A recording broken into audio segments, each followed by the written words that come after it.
If I could call this special call board meeting of the Savannah-Chatham Board of Public Education to order on Friday, November 13th, 2020.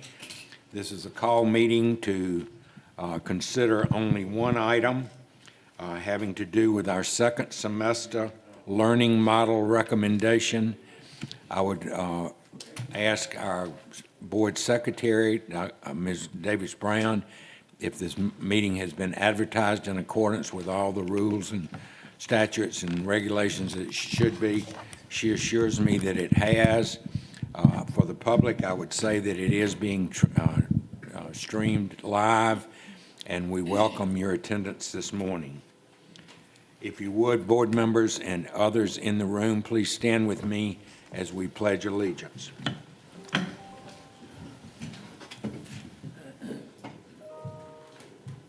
I pledge allegiance to the flag of the United States of America and to the republic for which it stands, to the republic, one nation, which stands, under God, one nation, under God, indivisible, with liberty and justice for all.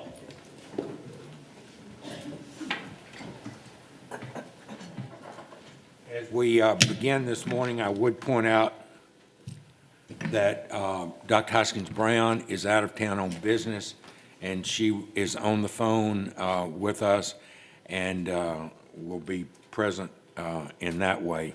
She had an out-of-town business meeting that had been planned before the special call board meeting. Could I have a motion, since she's not here as Vice President?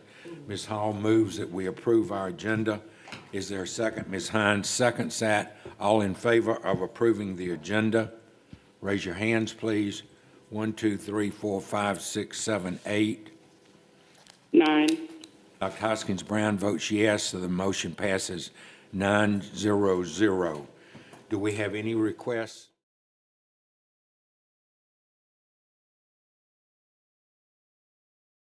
Receive quality instructional delivery.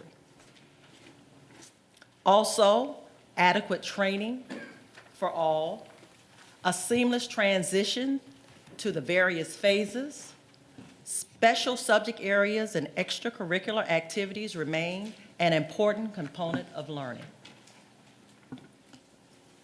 This slide displays a snapshot of our current reality. We have transitioned through phase 1, which was all virtual. Phase 2 brought in pre-K through 2nd grade, 6th grade, first-time 9th graders, and a percentage of our least independent learners. Limited transportation was provided in this phase. Phase 3, which is our current phase, brought in the other grade levels. This chart represents the total number of students who returned in phase 2 on October 5th and phase 3 on October 26th. In phase 2, a total of 3,028 students returned. In phase 3, 3,184 students returned. A total of 6,212 students returned for the in-person hybrid model. There is a total of 1,360 students on the wait list from phases 2 and 3. This chart represents the total number of teachers who returned for phase 2 and phase 3. In phase 2, a total of 749 teachers opted to teach in person. In phase 3, an additional 111 teachers opted to teach in person. A total of 860 teachers are currently teaching in phase 3. I'd like to examine our stakeholder data at this time. As we prepared for semester 2, we invited participation through polls as well as discussion from various stakeholder groups. Those groups include our TAI Reopening Task Force, as well as our principal group, and also our professional senate, which is made up of our teachers of the year from all of our schools. We also collected feedback by way of discussion with our school board members at the past retreat. So let's look at what the data yields. Board members' feedback, I'd like to provide a summary.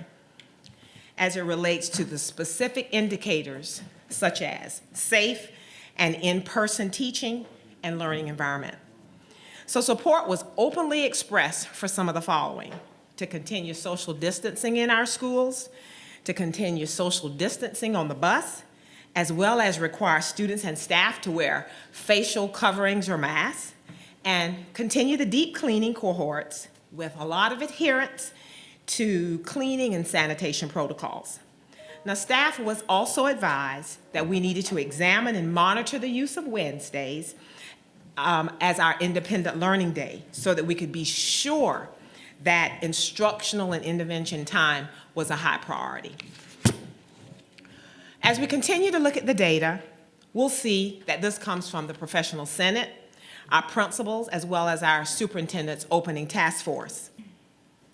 So social distancing in schools, we had overwhelming support there. Could I interrupt you for just a second? It appears that our streaming has got a problem right now because it's cutting in and out. Let's call a quick halt and see if our technicians can work on.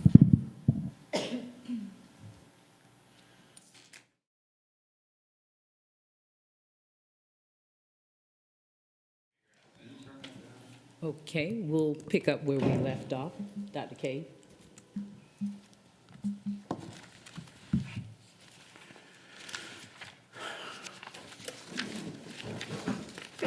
So we're looking at the Professional Senate principles and our superintendent's reopening task force information. Social distancing in schools, we had overwhelming support for social distancing of over 95% for each one of the stakeholder groups, that is the Senate, the principal, as well as the task force. In regards to social distancing on the bus, we had two groups that came in at over 90%, and the task force registered at 89%. Continuing, we're looking at the requirement for facial coverings and masks. We have 3 polls there, and looking at those questions, we had over 80% of each group wanted masks, with the exception for those children who have medical exemptions.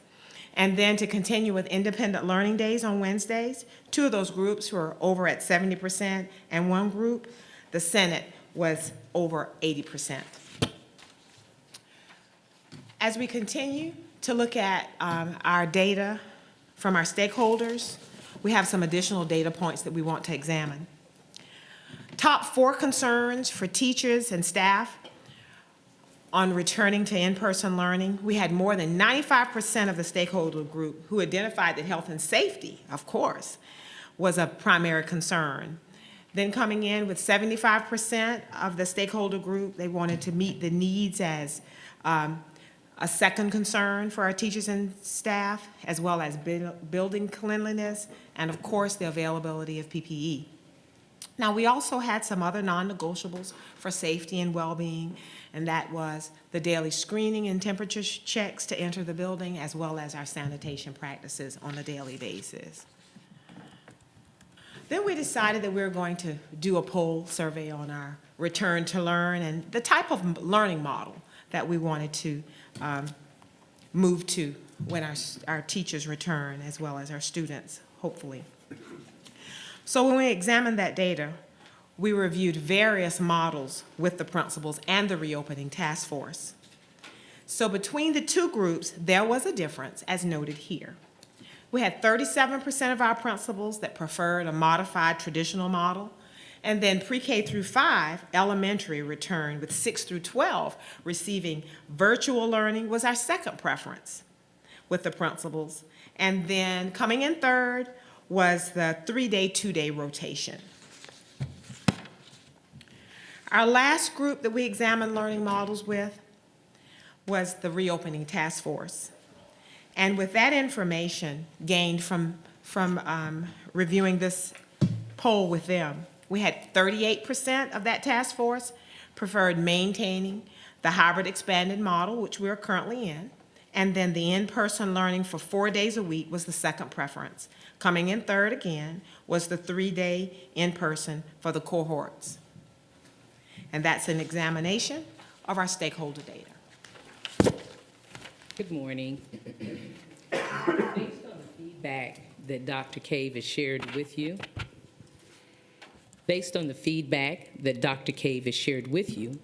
we then looked at the preferred return to learn models for second semester, and we would like to share those three with you now. Continue Phase 3 hybrid expanded for second semester. So with this model, we continue in our current hybrid expanded model that we implemented on October 26. And in that model, as you know, students report to school 2 full days a week, either in cohort A, which is Monday, Tuesday, or cohort B, Thursday, Friday. But with the return of our teachers on January 4th, this will allow for students on the wait list to be assigned to a cohort, so it will increase the number of students who can receive in-person learning beginning second semester. Our teachers of students with disabilities, English language learners, and our resource teachers will continue to collaborate and provide all required services. And we will examine professional learning and ensure that our schools are prepared by academic affairs working with the Department of Professional Learning to give each site a plan that fits their needs. We'll talk a little bit more about Wednesdays, but continuing with those as independent learning days so that we can provide catch-up and catch-on opportunities for students. Continuing in this model will allow for contact tracing and social distancing guidelines to be met.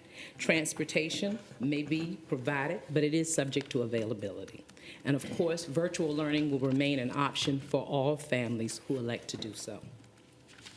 Continuing with our hybrid expanded Phase 3, we want to work to reduce and work towards discontinued use of paper packets. Again, this would allow for greater accountability for our students that are working from home, but it would also provide more opportunity to give them focused instruction and support their learning. We would, of course, allow for in-person academic assessments for all students. Social distancing guidelines would be enforced. We would encourage and have more drive-in and virtual parent engagement, as well as now small group family meetings. Winter and spring athletics and extracurricular activities would be under continuous evaluation of the safest way for students to be involved, and we continue to explore those. With high school, we're moving into basketball, wrestling, we have cheerleading, soccer, baseball and track, middle school, cross-country, volleyball, and exploring baseball, soccer, soccer, baseball, football, and softball. Our extracurricular activities and clubs would continue to meet. They adhere to all social distancing guidelines. And again, virtual learning remains an option for our families.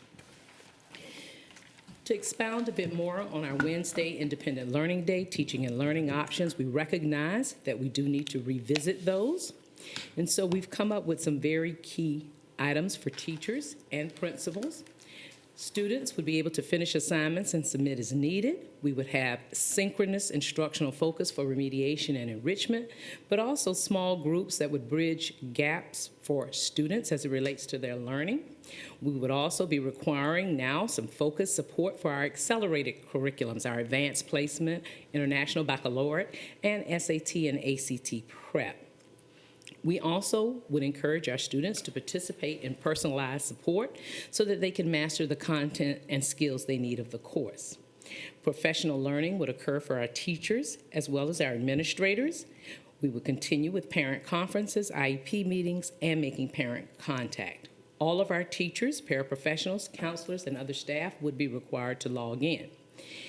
What we are going to do is require that each site administrator submit an independent learning day plan to their associate superintendent for monitoring and approval. Our next model, 3-day, 2-day rotation with a learning partner. In this model, our students report to school 2 full days a week, either cohort A or cohort B. However, Wednesdays are now a rotational day, and they are assigned to these Wednesdays based on their cohort. For example, cohort A reports to school Monday and Tuesday, and the first and second Wednesday of each month. Cohort B reports to school Thursday and Friday, as they do now, but they also come the third and fourth Wednesday of each month. This now affords students 3 days a week, twice a month of instruction. Students would be provided with assignments and support on the days they are not reporting to school. Our teachers of students with disabilities, English language learners, and other resource teachers would continue their collaboration with the classroom teacher to ensure our students are receiving their required services.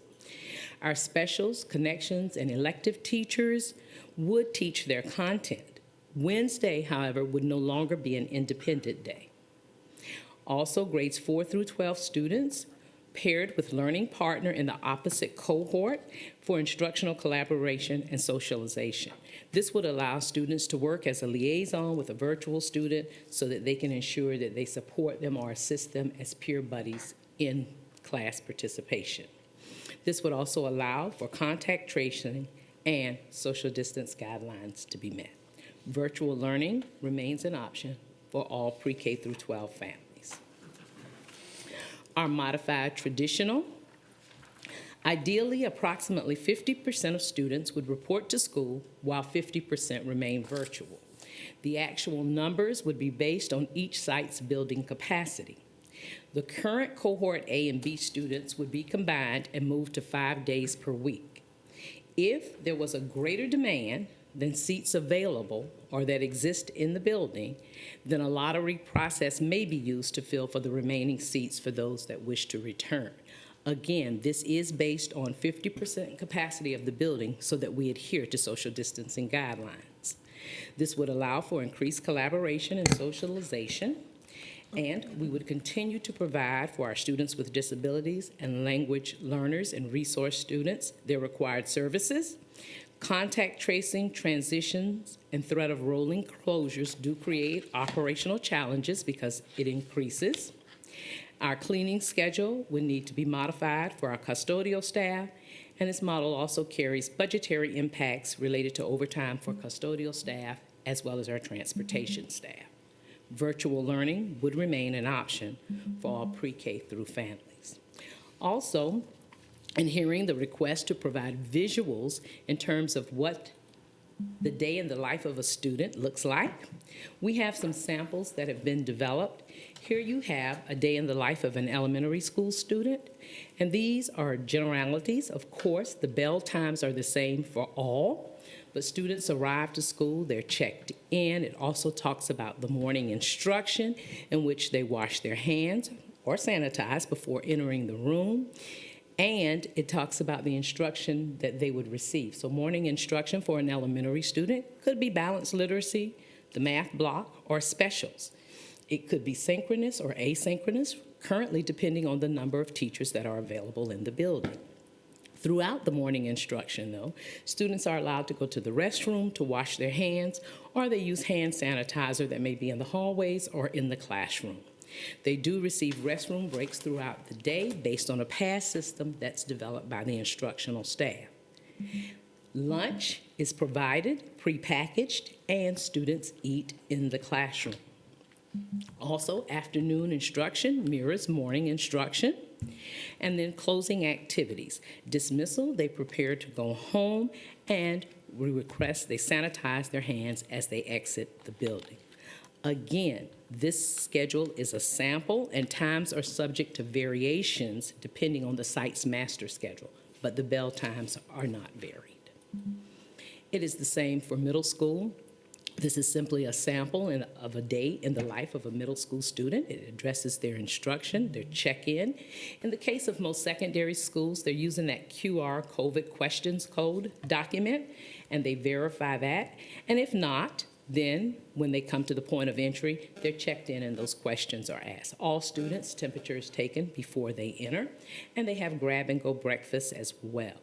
It further discusses their lunch as well as afternoon instruction.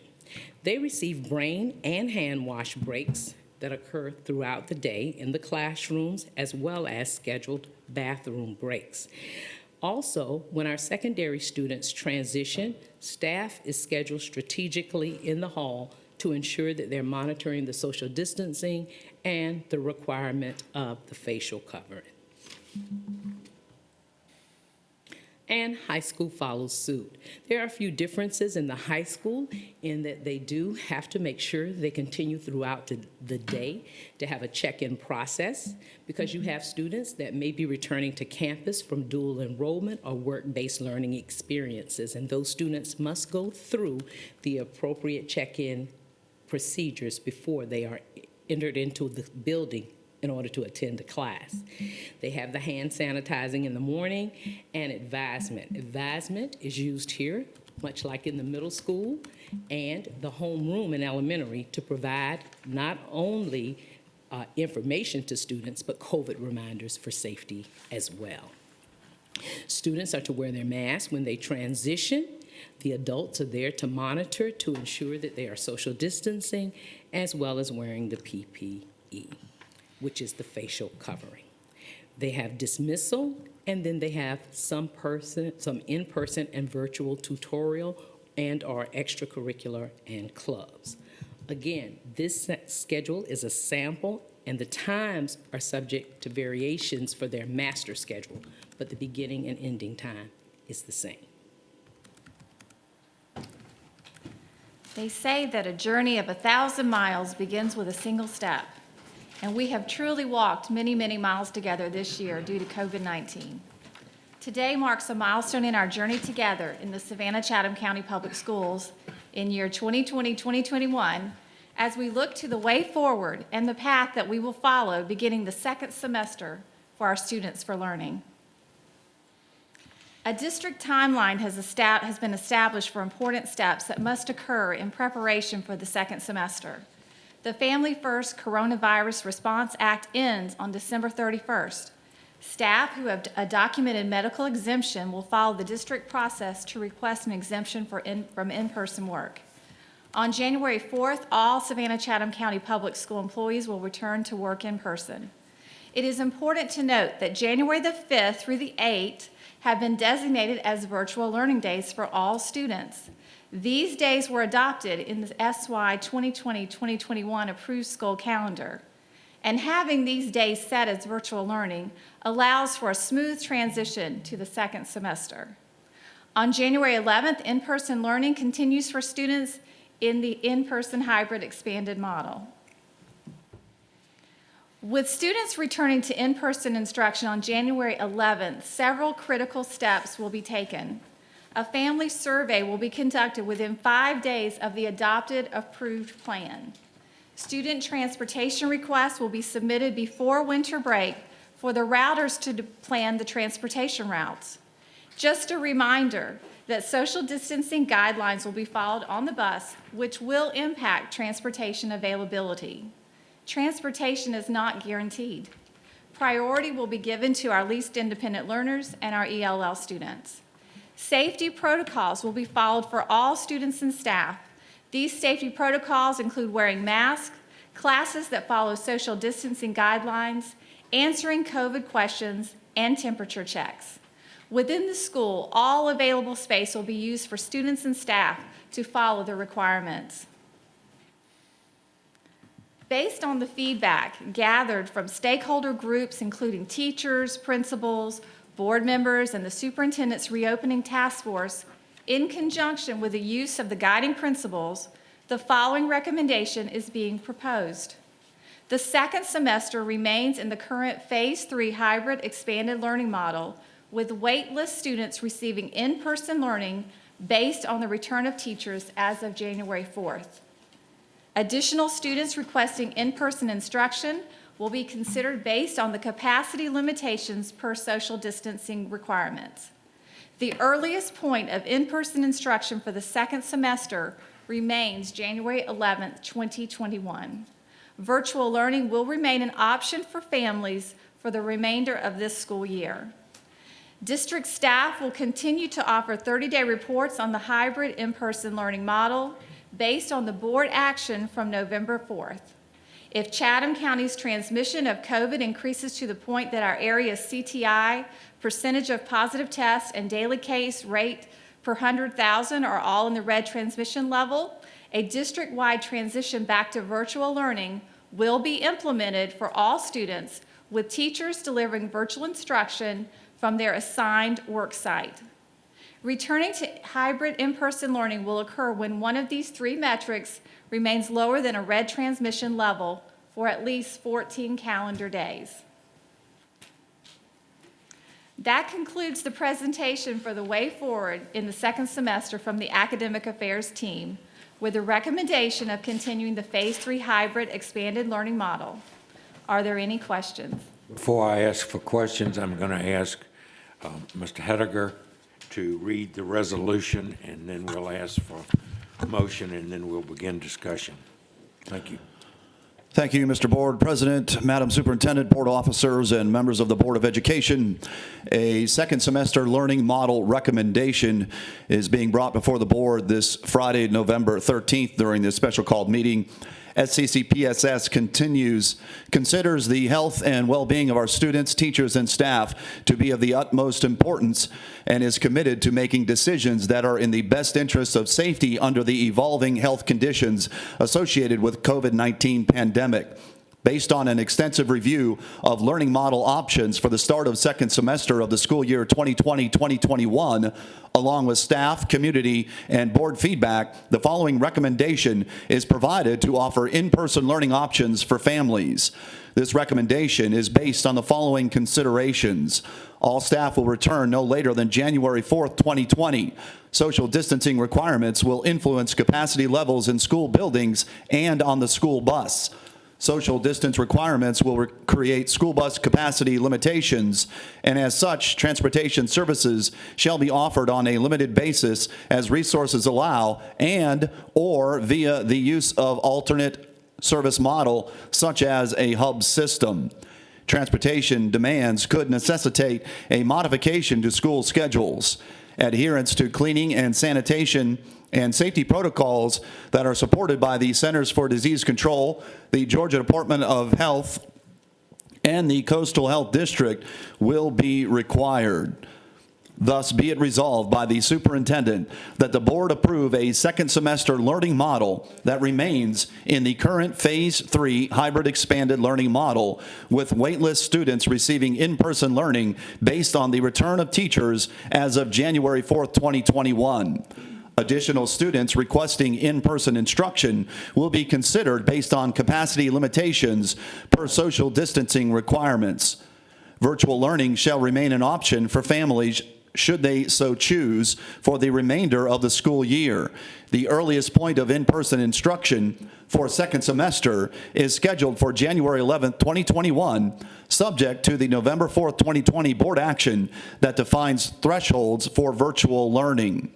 Thus, be it further resolved that expanded in-person learning options shall be offered under the 3-day, 2-day rotation with learning partner model to be implemented by the superintendent on a timeline that is operationally feasible, and only after a review of COVID transmission levels has determined that transmission rates are at an acceptable risk as defined by the Board of Education.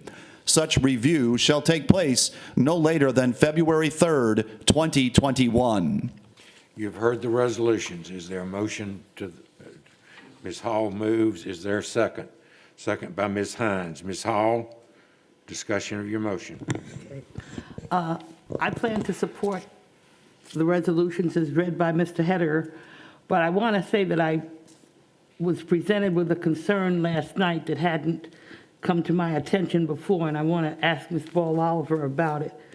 I'm hearing from some of the communities that I serve that we have many seniors who have literally just about clocked out and are, in fact, working full-time jobs, not attending classes, that kind of thing. I'm wondering, is there a way for us to put a laser focus on our seniors? We're so proud of the fact that we have an 89.7 graduation rate now, and I'd like to see that maintained.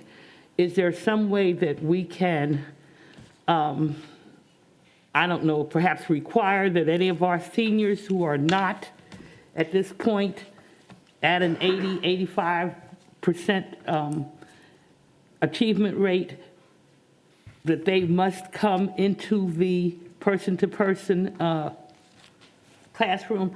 I just want us to pay some laser attention, because I don't want us to get to May and find out that half of our seniors are not able to graduate. Yes, ma'am. We've been working on that with the high school principals. We just had a meeting actually recently and discussed that, and we will be having a working session once we see the action taken by the board. Our plan is for next Friday. While we can encourage, as long as virtual learning remains an option for families, then it is allowed for them to remain virtual. However, we are coming up with, if you remember, we used to do evening school twilight. So we're looking at bringing that back in a different form so that those students who may be struggling or need some additional support would then have some opportunities in the evening. We're also looking at advisors holding sessions, and we used to have the No Graduate Left Behind meeting.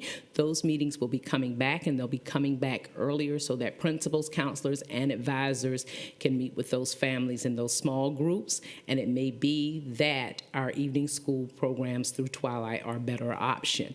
Our goal is to make sure that we provide them the instruction they need, as well as the opportunity to attain credit for those courses. So we have a number of strategies on the table that we're reviewing and will be implementing. Some old, some new. Okay, I hope there's a little bite in that because, again, it's more than convenience. I think there's been a general, oh, I'm kind of through with school for now, but I still expect to graduate. And I just think that perhaps we need to put a little more of a mandate in there. If you're not passing all of your classes with no problems, then I think we need to look at those students particularly hard. Thank you. Thank you, Ms. Hines. Ms. Hall. I have Ms. Hines, Mr. Catchmore, Ms. Wade, Dr. Howard Hall. Thank you very much. I have a question, I think, before I even make my statement. Looking back on the recommendation is based on the following. All staff will return no later than January 4th, 2020. Is that the correct date there? 2020? 2021. Yeah, the record would show that the correction for the recommendation is based on the following consideration, that all staff will return no later than January 4, should read 2021, correct? Thank you very much. Thank you. Okay, well, I am glad we are at this point today and that we are looking at what our plans are for 2021. And hopefully we will be able to get our students back in school the way parents are continuing to ask us over and over, and be able to move forward, even though that many of them are learning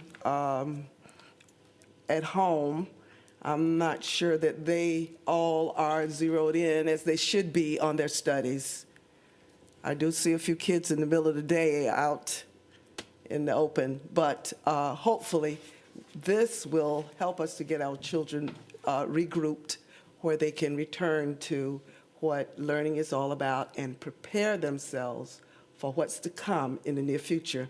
Because I think we all know if we are not properly educated and prepared for this world that we're living in, then we're at the bottom of the totem pole. We want to see all of our children, we want them to be successful as they mature into adults.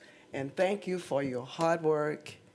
I can't say enough how important it is for what you have done, still doing, and probably still will continue to do.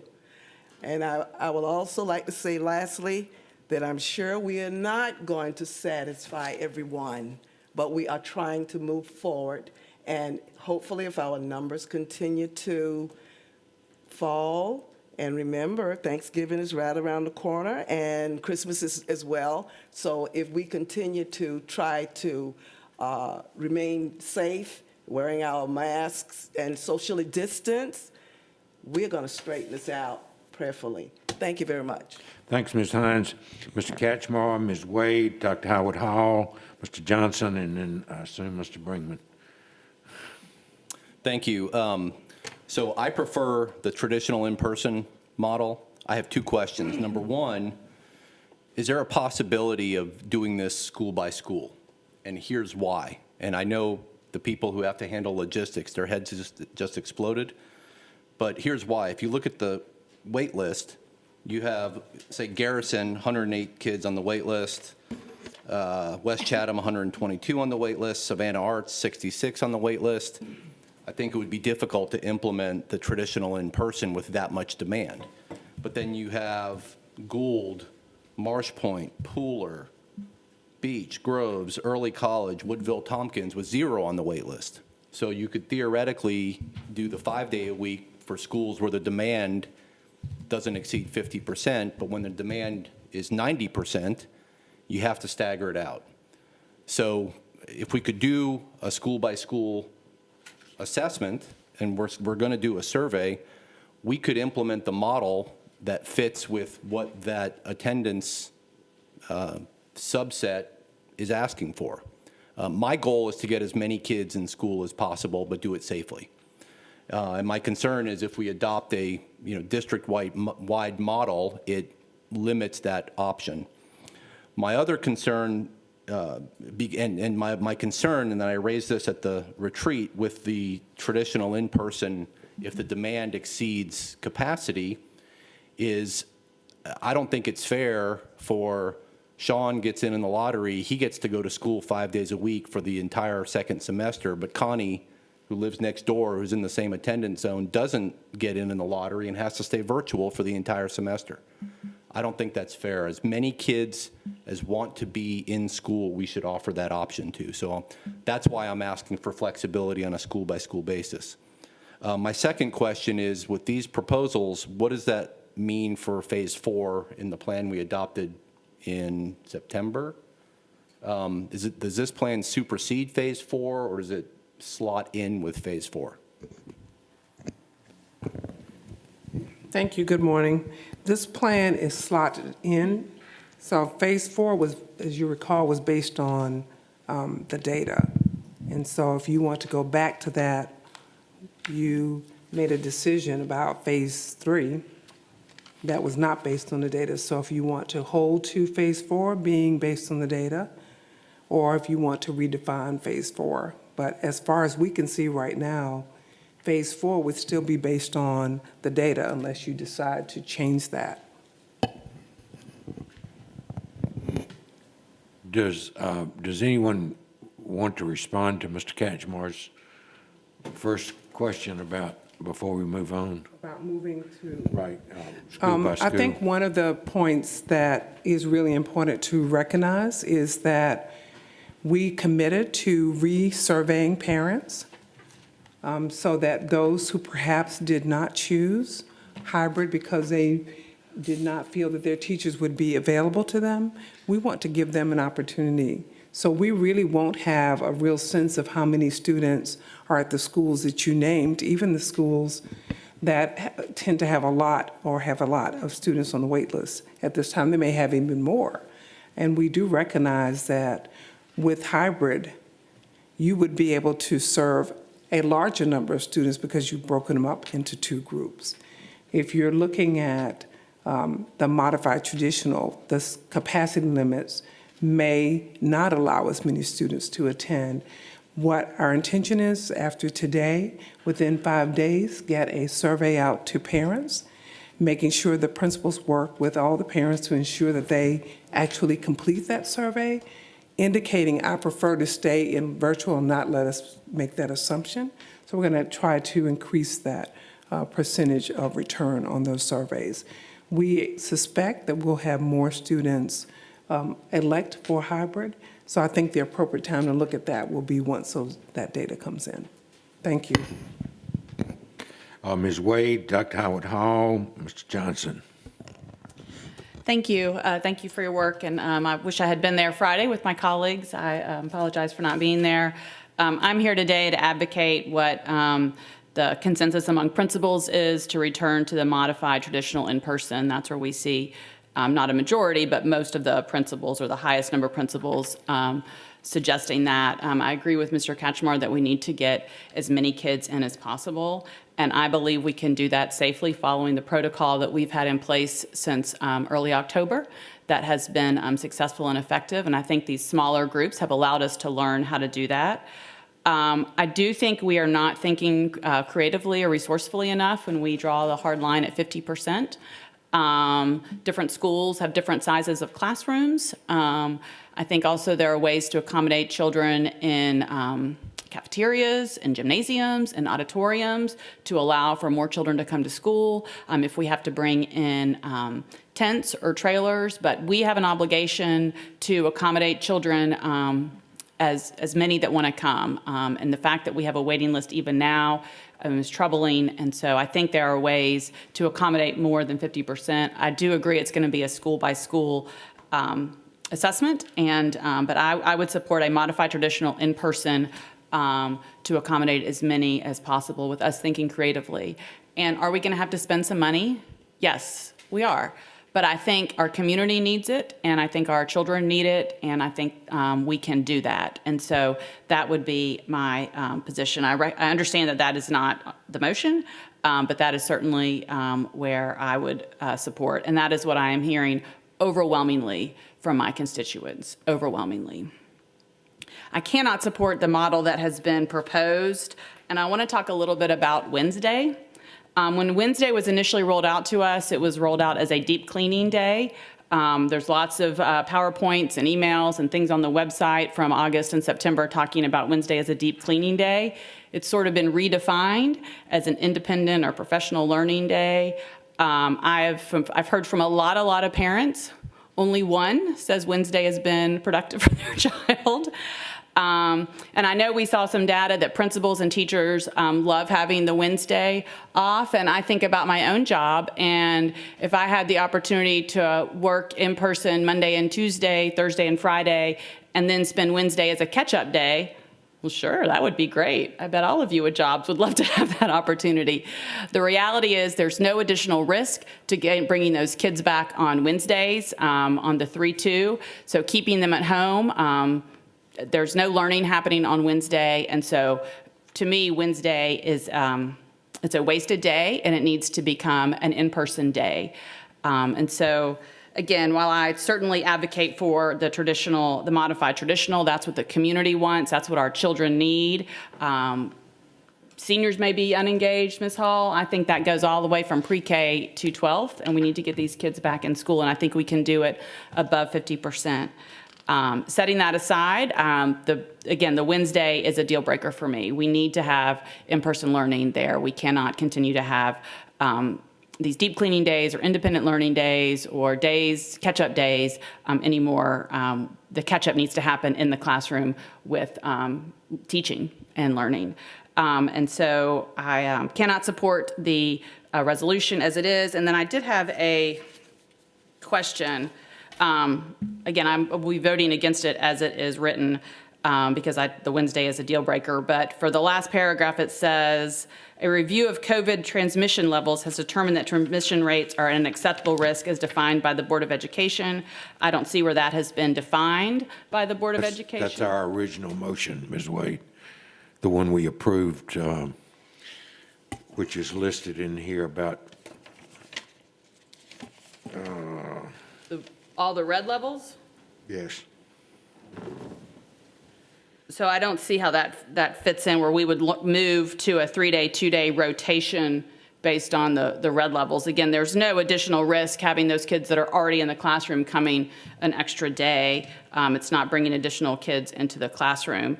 And that what we voted on last time was we would go all virtual if we were in the red zone on 3 different markers. And so that doesn't really guide us here. So again, I won't be voting for it. And I think we need to move to the modified traditional in-person as the principals have requested.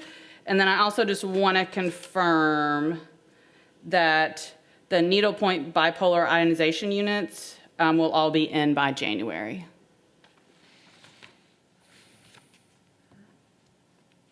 I have a slide presentation from September 9th that said needlepoint bipolar ionization units will be installed to all HVAC units and that it will take 4 months.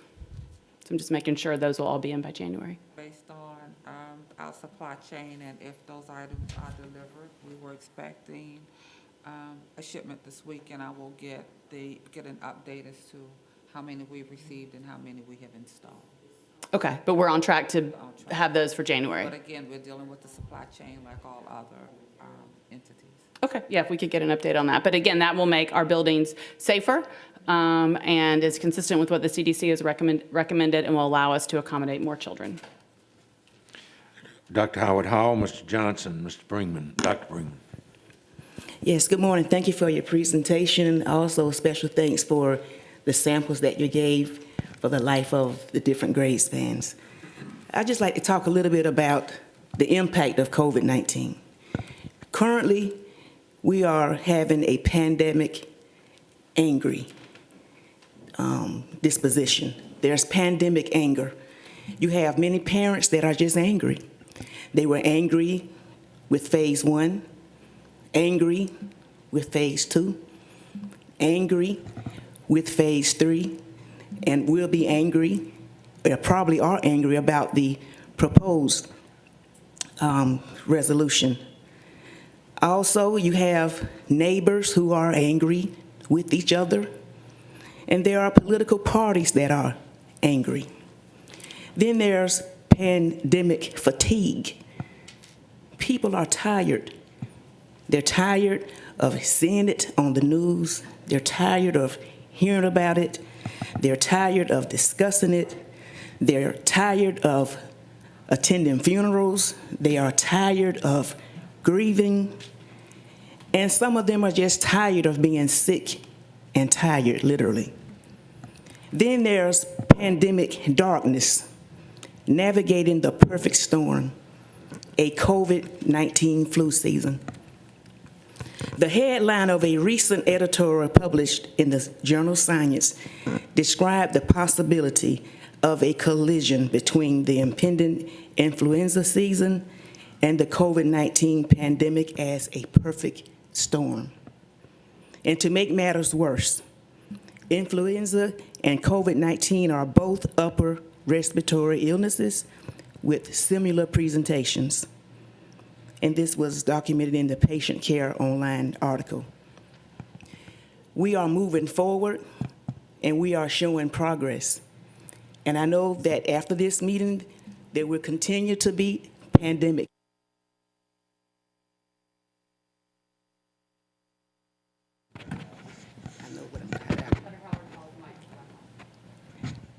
Testing? Testing? Okay. And as I was saying, there will continue to be pandemic anger, pandemic fatigue, and pandemic darkness. But we are moving forward. And for this reason, I am in favor of the recommendations of the 3-2 rotation model. It's a step moving forward. And I'd like to also commend again our staff, because when I look at pandemic fatigue, I know they're tired, but they do it tirelessly and relentless because of their passion. I understand the hard work that has gone into each phase, being criticized about each phase, being criticized by all of the experts, because everybody is the expert when it comes to COVID-19, this pandemic. So I appreciate the hard work that you all are doing, and I've expressed my sentiments concerning it, and I am in favor of this recommendation. Thank you. Thank you, Dr. Howard Hall. Mr. Johnson, Dr. Brinkman, Dr. Hoskins-Brown. Thank you, Mr. President, and the Superintendent for calling this meeting so we can discuss and debate the motion that's in front of us today. I am going to also say that I'm going to be asking a lot of questions, they're all hypothetical, that I hope each of my board members take to heart.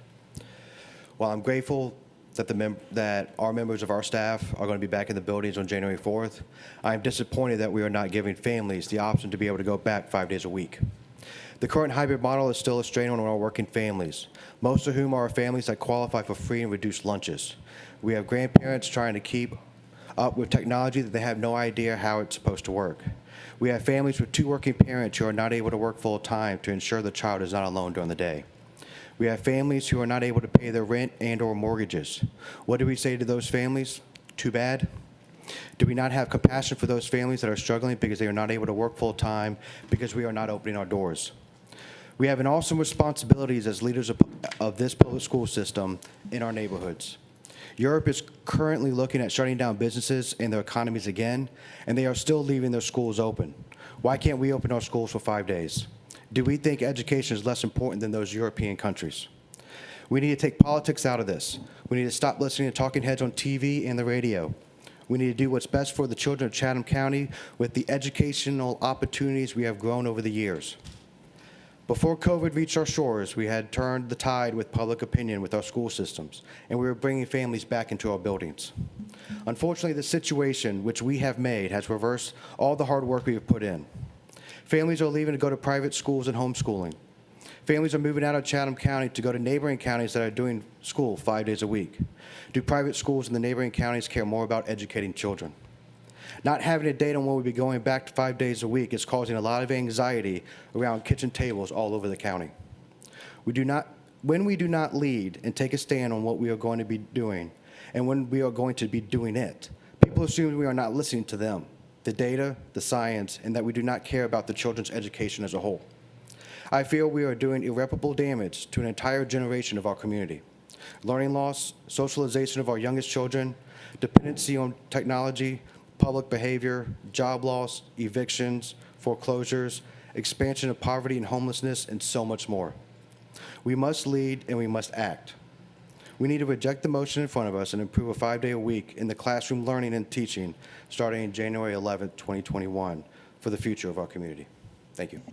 Thank you, Mr. Johnson. Dr. Brinkman and Dr. Hoskins. As always, thank you for the time that was placed into this. I'm happy to see that we will be trying to run a full capacity phase 3 starting on January 11th. I'm happy to hear that we are sending out a survey within the next week. I hope that in that survey we are asking about what actual school the student attends so that we can have a better understanding of exactly, as Mr. Katchmar said, what schools are already past what we have decided is their capacity. I know that we're throwing around this 50% number as an approximation. I know that the district has taken the time to figure out exactly what those numbers are. I do like some of Ms. Wade's ideas. Once we have those numbers of figuring out, are there other possibilities at some of the schools that have more than what capacity could be? I think that having the survey, having that data, and maybe being able to speak about it again at December will be very helpful. But also, once we run this for a little while and figure out, okay, we have 62% of this student body at this school and it can hold 64%. We can, as Mr. Katchmar said, have that school run at a modified traditional. I think the whole entire horseshoe and everybody out in this building wants to run at a modified traditional or at a regular traditional. It's easier. But I'm not ready to throw social distancing out the window. And that really does hamstring capacity. The district worked on capacity in May and June. I've been to those buildings. It changes a lot. So I know that those efforts are continuing, and somebody's probably got a spreadsheet of exactly how many students can fit in each building. I think once we have the data, we'll be able to better right-size what this will look like and figure out, as Mr. Katchmar said, what are those sticky schools? What are the schools that have, 80% or more of their students wanting in person? Is that half of the district? Is that 10 schools out of the district? And then can we, once we get to that bridge, discuss how, again, like he said, a logistical difficulty, how we might be able to best suit all students that are choosing in person and moving towards that modified traditional. I will definitely be supporting this resolution because it's, again, as Tanya Howard Hall said, it's a way forward. We're moving forward. We're making progress. We're not just jumping straight into 5 days a week, which at a school that would have 80% of their students wanting to come back would have to get rid of social distancing. So I hope that we have a more concrete data set of students in our December meeting so that we can continue this discussion. This motion, if passed, will allow district staff to continue to prepare for things, and we still have a meeting just coming right up around the corner in December where I know we'll have a little bit more data. So thank you again. Thank you, Dr. Brinkman, Dr. Hoskins Brown, and Ms. Wade. And then I would like to wrap up this discussion.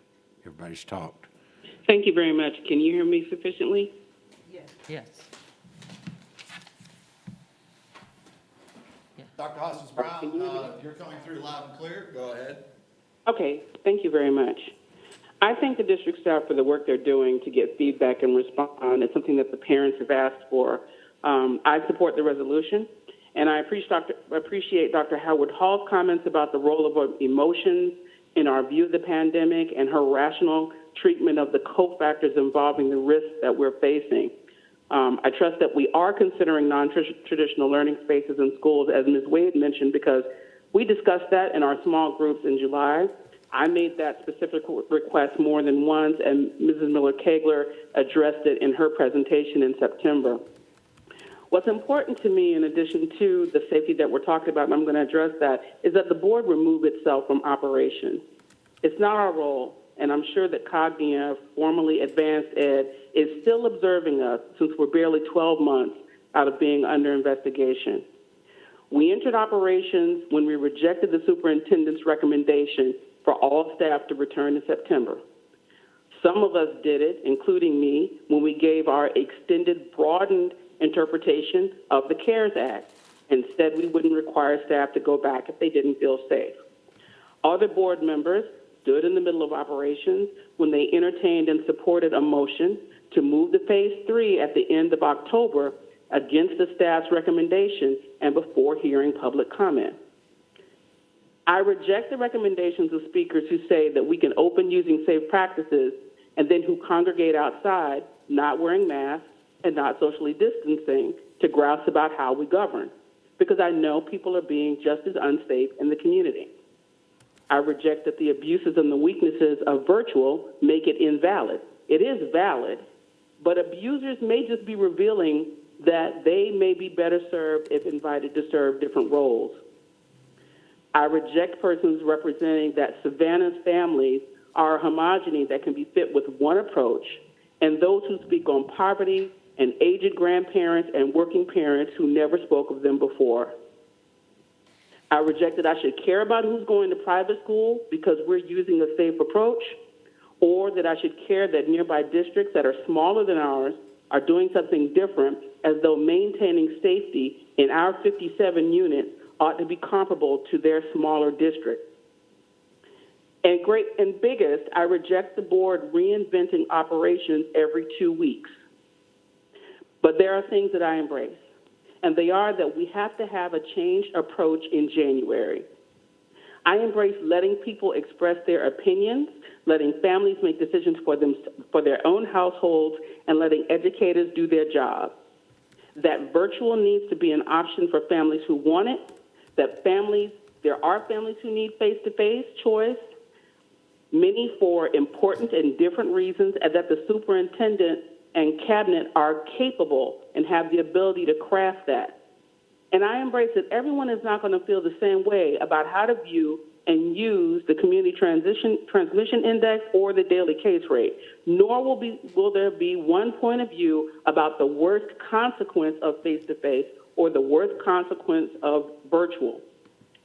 Finally, I embrace that the superintendent and her team, who all have decades of experience in education and education administration, for whom this is a full-time job and a passion, and who many now scorn, but lauded for all the wonderful things that families experienced just months ago, that this team has more objectivity to offer in the planning process and can do a better job than those of us who study the matter in our spare time and support our opinions from a couple of months of reading under the pressure cooker of a pandemic.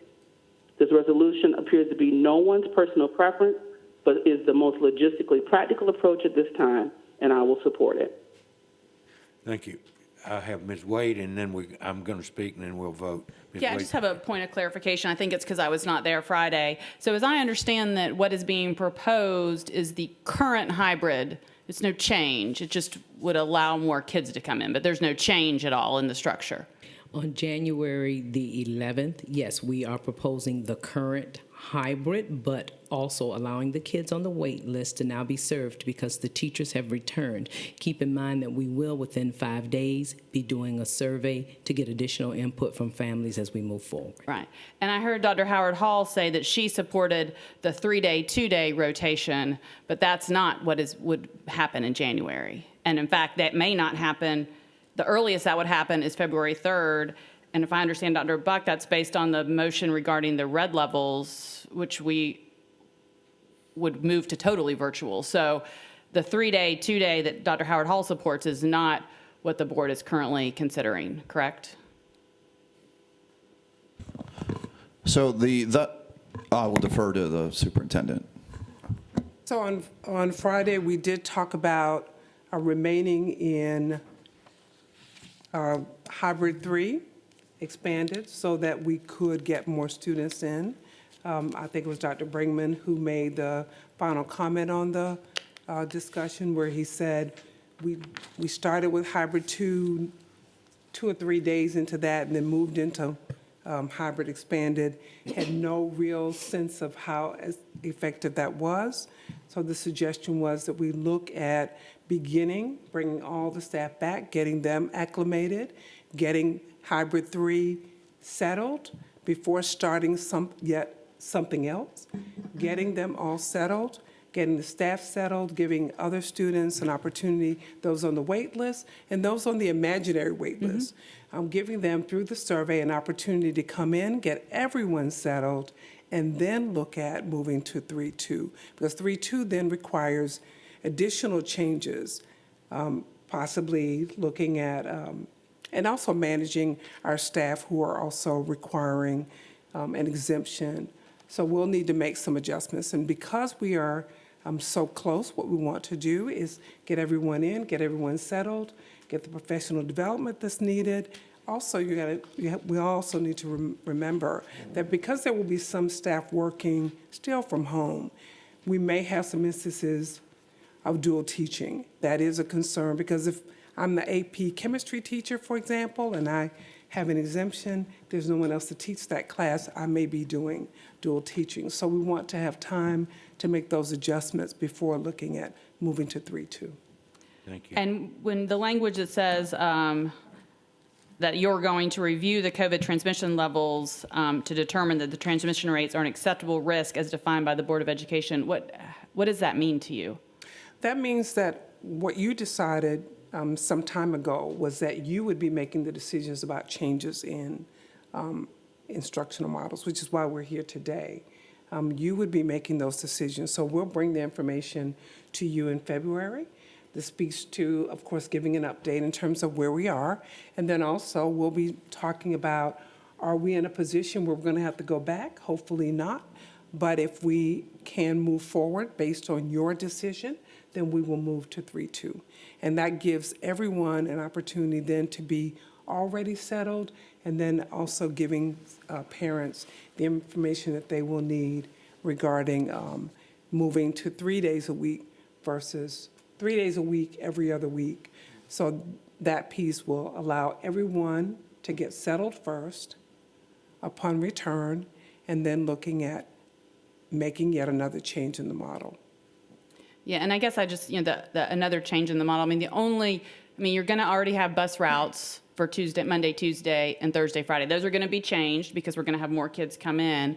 And so adding the Wednesday, I just don't see what the benefit of keeping those Wednesdays off. If we need professional development, we've had many, many, many Wednesdays to do that with everyone safely tucked in their house. So I just don't understand why we can't offer in-person learning. We're going to have the bus routes in place. The teachers are going to be there. Whether you're teaching from home on Monday, Tuesday, or Wednesday doesn't really matter. It's the same thing. And so I think it just makes it more complicated for families to say, well, for now, we're going to do 2 days a week. But then in February, we might go to 3 days a week. And then in March, we might go to 4 days a week. And, we need some consistency. And there's really not a legitimate reason, as I understand it, to keep everyone home on Wednesdays. It's not really changing anything. You would just roll right in with what you have Monday and Tuesday. And again, I think the language as it's written is really vague and doesn't really set out what will happen February 3rd. Thank you, Ms. Wade. Mr. Katchmar, I had a question to clarify the survey. So right now we have kids doing hybrid and we have people on the wait list. We're going to resurvey families. Are the kids who are currently doing hybrid going to do hybrid in January no matter what, or is everybody back in the pool? And if capacity is 100, but 140 kids say they want to come in, and then it's pure lottery in January? The students who've selected to do hybrid, we would expect that they would continue to do hybrid. Certainly, we want to give parents the option. That's why we're going to survey everyone. I think in this meeting and several other meetings, you commented on, and I say you meaning members of the board commented on the very short window that we were forced to use for parents to survey, to complete the survey. Our intention is within 5 days of this meeting to resurvey parents. If they are currently in hybrid and wish to stay in hybrid, they will indicate we wish to stay in hybrid. If they're currently in virtual and wish to stay in virtual, you will stay in virtual. But if you're in virtual and you wish to switch to hybrid, you will have that opportunity. So principals will be highly involved in ensuring that every family member, as much as possible, completes that survey, which means Mr. Austin and his group cannot really complete that survey until we actually finish this meeting today. So we've had certainly a shell, but we will want to make sure that it's clear for parents that if you're in a current mode and you want to switch over, you can do that. And also, we should have the capacity for in-person learning increased after this meeting, hopefully. Yes, Dr. Howard Hall, and then I'm moving us to a vote. Why? We're here to talk and discuss, aren't we? Yes, thank you. Yes, when I stopped, I said 3-day, 2-day rotation. I didn't read all of it, but for the documentation, 3-day, 2-day rotation with learning partner model to be implemented by the superintendent on a timeline that is operationally feasible, so that nobody won't be ambiguous about my comment or my vote. Thank you. Thank you, Dr. Howard Hall. Dr. Brinkman, anything you'd like to say?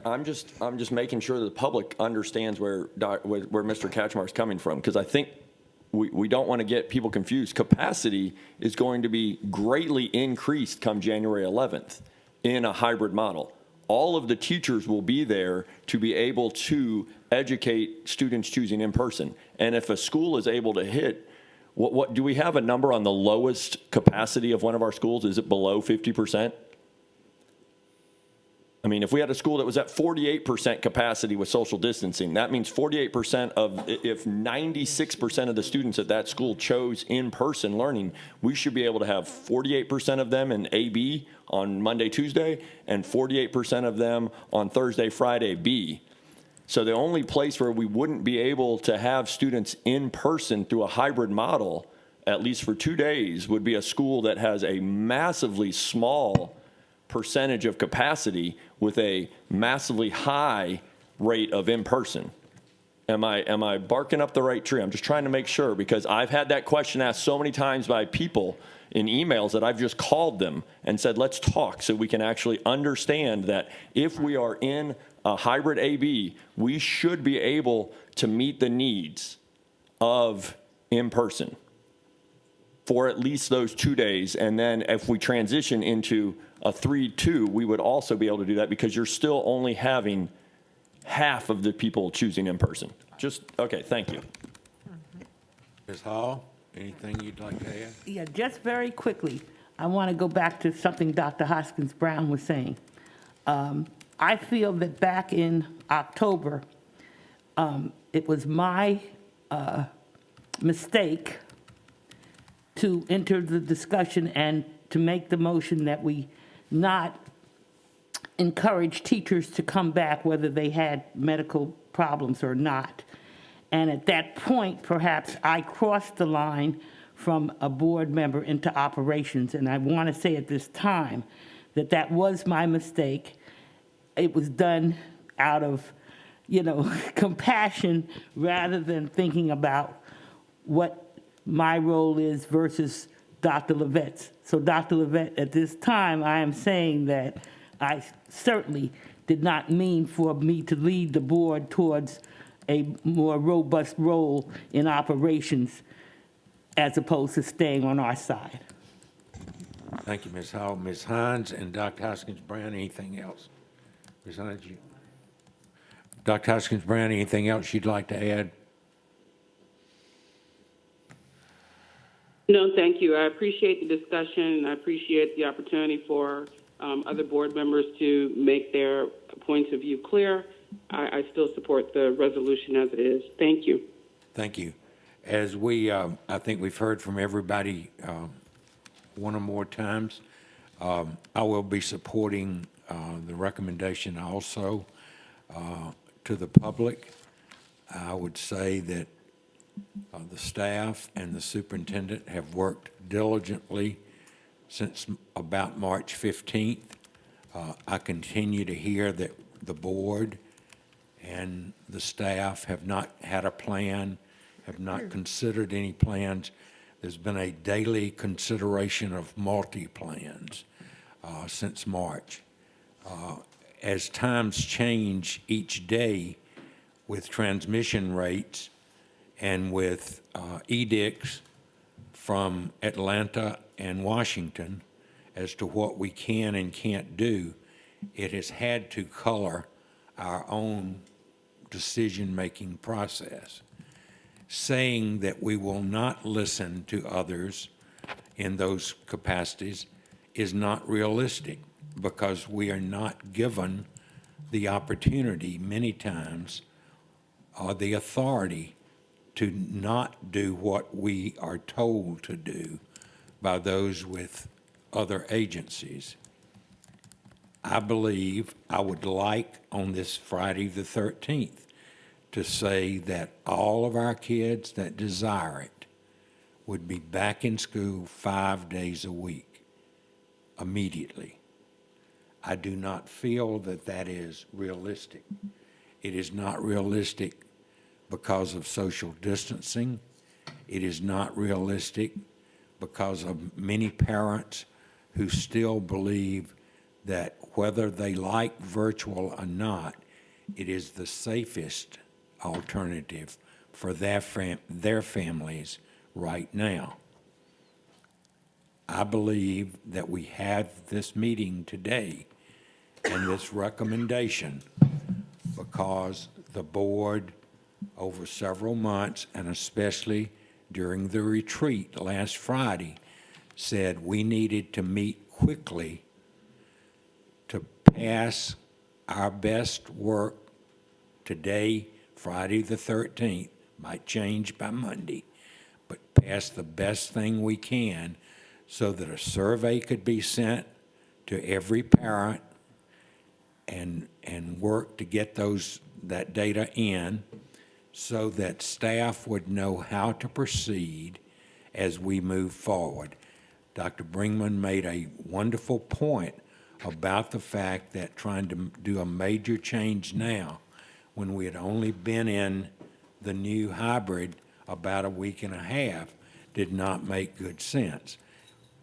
I am voting for this motion saying that if the superintendent, in my assumption, is that the superintendent and her staff, if they find that there are other things that serve better, more students, more staff, and safely, then they will recommend those to us and we'll change those. But we had this meeting to give us as a board, the staff, the students, and their families something to move forward on. Are there any final questions? Hearing none, you've heard the resolution. All in favor of the resolution, raise your hands, please. 1, 2, 3, 4, 5. All opposed? Aye. Oh, okay, 6 with Dr. Hoskins Brown and 3 against. I'm sorry. Motion passes 6-3.